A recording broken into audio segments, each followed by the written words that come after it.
समय जब कानून का वो नहीं हुआ था, जो महिला वर्गीकरण अधिनियम 2019 से पहले जब कानून आया, बाबा साहब अम्बेडकर ने संविधान दिए, कानून दिए, आज हम हमारे यहाँ भारत में बड़े बड़े बुद्धिजीवी हुए, सामाजिक कार्यकर्ता हुए, इस तरह की समस्याओं पर लगातार वार करते हैं और समाधान हो रहे हैं। खुद आप क्या पुरुष के ऊपर ही टिके रहेंगे? पहली तो महिला पिता के ऊपर निर्भर रहते हैं, 18 से 21 साल तक पिता के ऊपर निर्भर है। उसके बाद जैसे पति के पास चले गए तो फिर पति के ऊपर निर्भर हो गए। पति के बाद जैसे कुछ हुआ, फिर बच्चा आता है, बच्चे की शादी होती है, उसके ऊपर निर्भर। कोई भी लड़का तो आप एक माँ को पालेगी, ऐसे टाइप। तो ये नहीं बोल रहा हूँ, होना चाहिए, लेकिन इतना भी निर्भर नहीं कि हम समाज को ऐसे क्यों बनाएं कि महिलाएं ही क्यों, पुरुष क्यों नहीं। पुरुष को तो भी होना चाहिए निर्भर किसी के ऊपर, जब बुढ़ापे की सहारा बच्चे तो होगा ही, लेकिन एक पुरुष के ऊपर ही एक इस टाइप के होगा तो फिर महिलाएं को अधिकार नहीं मिल सकता। तो हम ये बोलना चाहता हूँ कि महिलाएं हर जगह एक ऐसा, जैसे अभी बना रहे बहुत सी महिलाएं राष्ट्रपति भी है और कुछ मंत्री भी बन जाते हैं, बड़े बड़े IAS IPS बनते हैं। तो ऐसे जगह तो पढ़ाई करना पड़ेगा, संघर्ष करना पड़ेगा। और जब विवाह के समय आती है तो फिर विवाह में जैसे कि पेरियार जी ने बोले हैं, पति नहीं हमें साथी चाहिए। दोनों के लिए बोले हैं, पत्नियों के लिए तो और ज़्यादा, पत्नी नहीं चाहिए, या तो पति नहीं चाहिए, साथी जो मरते दम तक। अब जीवन भर तो नहीं बोल सकते, अगले जन्म तो नहीं, अगले जन्म वगैरह कुछ नहीं है। तो जीवन भर संघर्ष जैसे भी हो, या गरीबी हो या अमीरी हो, सुख या दुख हो, उसमें साथ निभाने का जो वादा करते हैं, फिर चलते हैं, कोशिश करते हैं जैसे भी है ना एडजस्टमेंट करके, तो उस समय अधिकार दोनों को मिलना चाहिए। संपत्ति में, पैसे में सभी का अधिकार होना चाहिए, दोनों पक्ष का। ऐसे ही नहीं कि आप एक मैं पैदा होता है ना कोई भी परिवार में, महिला या पुरुष हो या बच्चे हो या बाप हो, कि मेरा है, तभी से ख़त्म हो जाता है कि ये व्यक्तिगत में चालू हो जाता। फिर लड़ाई चालू होती कि मैंने इतना पैसा कमाया, मैंने इतना धन इकट्ठा किया, मैं यहाँ ज़मीन खरीदा, मेरे पास कार है, मेरे पास गाड़ी है, इस टाइप के। तो ये चीज़ हमें एक तोड़ने का काम करता है। तो समानता की बात जब कब आएगी, जब हम समझेंगे नहीं ये भी इनकी हक है, महिलाएं की हक है, ऐसे नहीं मेरा ही है, महिलाएं की हक है, बच्चे की हक है। तो महिला जब समझेगी और पुरुष भी समझेंगे कि हाँ हम साथ में चलना चाहिए। जैसे हम कार्यक्रम में देखते हैं महिलाएं ज़्यादातर देखा जाए तो अंधविश्वास पाखंड में जुटी हुई हैं, और पुरुष शराब में मैं पहले ही बोल चुका हूँ। तो महिलाएं के पास इतना समय नहीं रहती, ऐसे नहीं कि रहते हैं तभी उन लोग कथा सुनने जाती है, नहीं रहती। लेकिन पुरुष क्या करते हैं, उसको अधिकार नहीं दिए हैं कि कहीं भी जा सके अकेली। और जब जाना ही है तो आप धार्मिक स्थल पे जाइए। धार्मिक स्थल पे जाने से छूट दिया गया है पुरुष को और बच्चे को।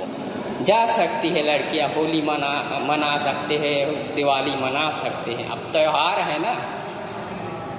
और दुर्गा में तो माँ काली बन जाती है औरतें, तो वहाँ भी कुछ चावल दाल लेके चली जाती हैं, ग्रामीण क्षेत्र में तो और ज़्यादा।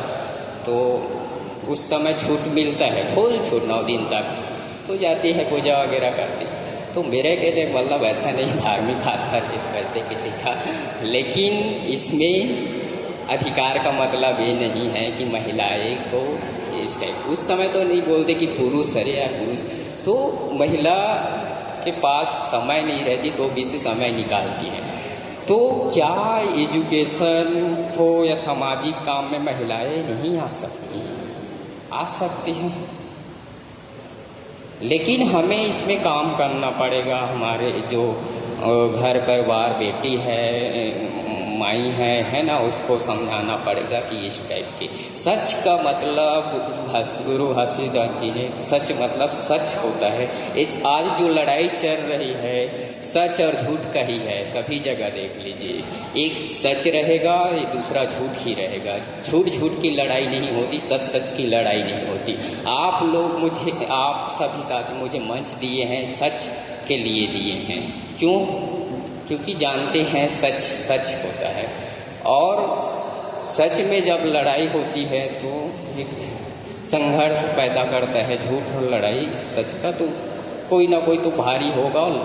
लड़ाई का ऐसा नहीं कि वो लड़ाई से दोनों पक्ष का हानि है। पहली तो समय का थोड़ा अभाव है। महिलाएं को आज देखिए, एक मिनट, तो आज डायन के नाम से मारे जाते हैं, ग्रामीण हो या शहरी में। क्यों उसकी हत्या की जाती है? दहेज प्रताड़ना के नाम, दहेज के नाम से मारे जाती हैं महिलाएं। पुरुष को क्यों नहीं है? ऐसा क्यों नहीं होता? पुरुष क्यों नहीं बनते डायन? उसको क्यों नहीं दहेज के नाम पे ये करते? ऐसा क्या चीज है जो महिलाएं नहीं कर सकती? लेकिन उसको कब क्यों मारा जाता है डायन के नाम पे? जब आती है जमीन की, पैसे की, पुरुष का मृत्यु होने के बाद क्या होता है, जब बच्चे रहते हैं, महिला रहे या पुरुष रहे, जो लड़का लड़की जो भी रहे, पुरुष के डेथ होने के बाद सभी के नाम पे चले जाते हैं जमीन वगैरह का जो रजिस्ट्री नामा है ना उस। और जब महिलाएं पहले ख़त्म होती है पुरुष से पहले, तो पुरुष के ही नाम पे रहता है। अब सोचिए संपत्ति को।